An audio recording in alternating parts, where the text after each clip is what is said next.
I desperately want her to have a really good life, to be comfortable with herself, and I think until she's comfortable with herself, she'll never settle down because she doesn't accept herself for her and what she is. Who are you staying with? Tasha and her boyfriend. Oh, okay. But I won't be probably staying there a bit longer. My fiance is paying rent for me in the flat. She comes home periodically every so many years, every couple of years maybe.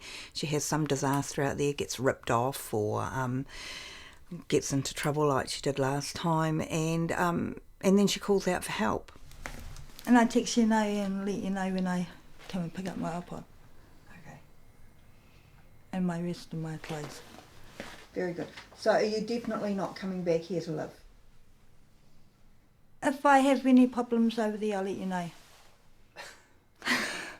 Just make sure you let us know well in advance so we can shift people out of your bed if necessary. That's probably a typical flying visit. Come in, get what you want and go. Do you know the fiancé? No, we've never met the fiancé. So that probably says quite a bit in itself. So yeah.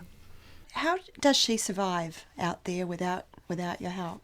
I am really surprised that something really bad hasn't happened to her by now, because she lives such a risky life. To be quite honest, it frightens the hell out of me. I get really, really scared for her, but I can't tie her up, keep her at home, so we've just got to live with the fact that one day there might be some very, very dire consequences for us to live with. I think we've learned through some of the experiences with Kylie what we need to be aware of for the boys. This is a couple who have dedicated their lives to making sure their kids have opportunities. Often it's through sport. We've always encouraged the boys to basically do whatever they want to do on the sports field, whether it's 10-pin bowling, golf, cycling or anything. Just because there's so many values that you get out of playing sport.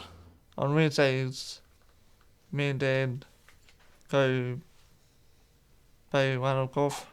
Conrad is a very good golfer. Now when him and I play, we don't tend to keep the score, mainly because he always wins. When I beat my dad. The Ryans embraced the Special Olympics from very early on, as they looked for ways to give their kids new experiences. They never anticipated the level the boys would get to, nor the joy it would give them all. Conrad played golf at the Special Olympics in Ireland, and earlier this year Josh skied in the Winter Special Olympics in Idaho. Happy Gilmore styles. Josh has really come a long, long way with his skiing.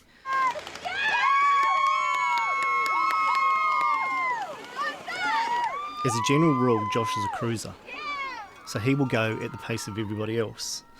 When he went to Boise, he was actually the lowest ability skier that went with the New Zealand team, and because all the others were that much sort of faster than Josh, he had to keep up with them. Josh won a silver medal for his efforts. What happened in Idaho, Boise? I got 2 seconds and a fifth. In second place, receiving the silver medal from Special Olympic New Zealand, Joshua Lyn Ryan.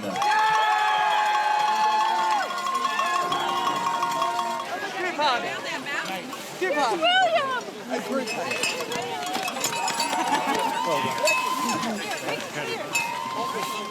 The three of us like to go up to Ruapehu and do a bit of skiing up there together, and it's really good because the three of us can ski as equals, and we're just 3 guys out there having fun.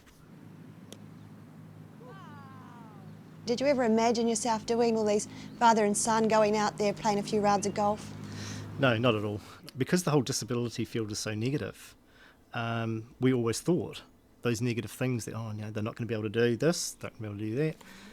So for us to be able to go out and play sport with them was beyond my wildest belief. I never ever thought would happen. I cook Monday, Tuesday, he cooks Wednesday, Tuesday, yeah. Then we have takeaways on Fridays. Cheryl is a paid caregiver. She's been with the family for 14 years and gives Mike and Lyn that little bit of space. So why is that simmering? Can you do that pumpkin? Cut that pumpkin up. I've got cereal when I need some help. What I wanted in a caregiver was somebody that could step into the home and basically take my role on. So I could walk out and she could walk in, and the kids would have the same expectations, the same rules and everything like that. And Cheryl's done that really, hasn't she?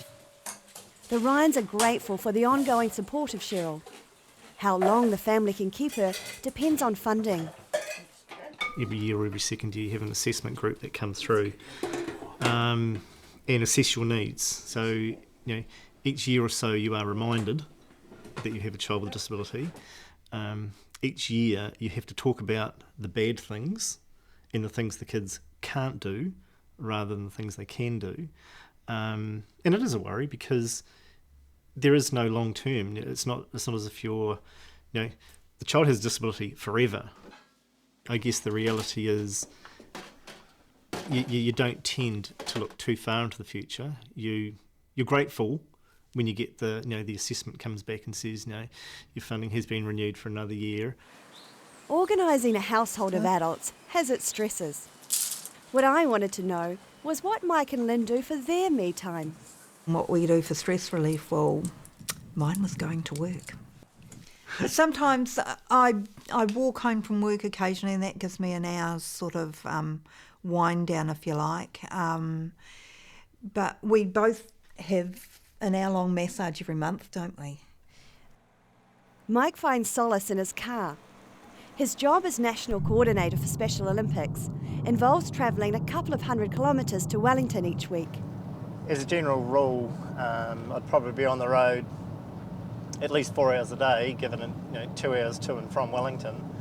So these hours are my hours. I tend to do a lot of thinking during this time because I don't have a radio that works, or kids have flogged the CD, so you can't listen to much on the radio. So you tend to do a lot of thinking around this time, and this is my quiet time. This is the vitamin me time. Although aged 25 and 26, Conrad and Joshua have no plans to move out of home. Oh yeah? Oh good. If you went flatting, would you like to go flatting with Conrad? No, Why not? because it'll be a little embarrassing. They've realised they've got it good with Mum and Dad. Yeah, match one. I won.